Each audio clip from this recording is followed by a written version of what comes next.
ভোরে গাজায় বোমা হামলা ইসরায়েলের, নিহত 17।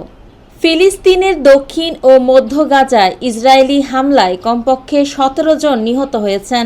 এছাড়াও আহত হয়েছেন আরও অনেকেই। মঙ্গলবার 25 মার্চ ভোরে ইসরায়েলি বাহিনী গাজায় এই হামলা চালায়। এর আগের দিন গাজায় ইসরায়েলি হামলায় অন্তত 65 জন নিহত হয়েছেন, এমনটি জানিয়েছে ফিলিস্তিনের স্বাস্থ্য কর্তৃপক্ষ।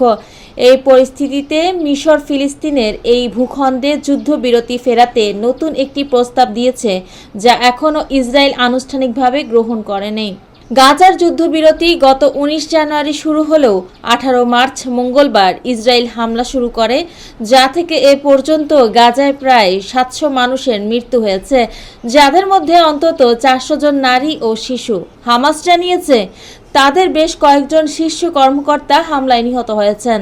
মিশরের প্রস্তাবে বলা হয়েছে হামাস প্রতি সপ্তাহে 5 জন ইসরায়েলি জিম্মি মুক্তি দেবে এবং ইসরায়েল প্রথম সপ্তাহ শেষে যুদ্ধবিরতির দ্বিতীয় ধাপ বাস্তবায়ন করবে।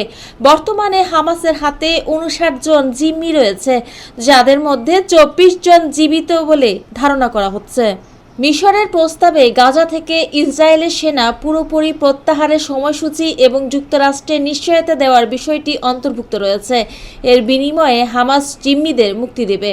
এদিকে রাফা নগরীর স্থানীয় কর্তৃপক্ষ জানিয়েছে ইসরায়েলি বাহিনী টেল আল সুলতান এলাকায় প্রবেশ করায় হাজারো মানুষ আটকা পড়েছে এবং তারা ধ্বংসস্তূপের মধ্যে খাবার, পানি ও ঔষধ ছাড়া দিন কাটাচ্ছে। ফিলিস্তিনি নাগরিক সুরক্ষা সংস্থা জানিয়েছে রাফায় 50,000 মানুষ আটকা পড়েছে।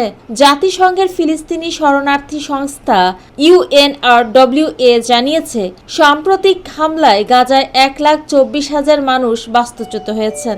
জাতিসংঘের ফিলিস্তিনি শরণার্থী সংস্থা UNRWA জানিয়েছে সাম্প্রতিক হামলায় গাজায় 1,24,000 মানুষ বাস্তুচ্যুত হয়েছেন।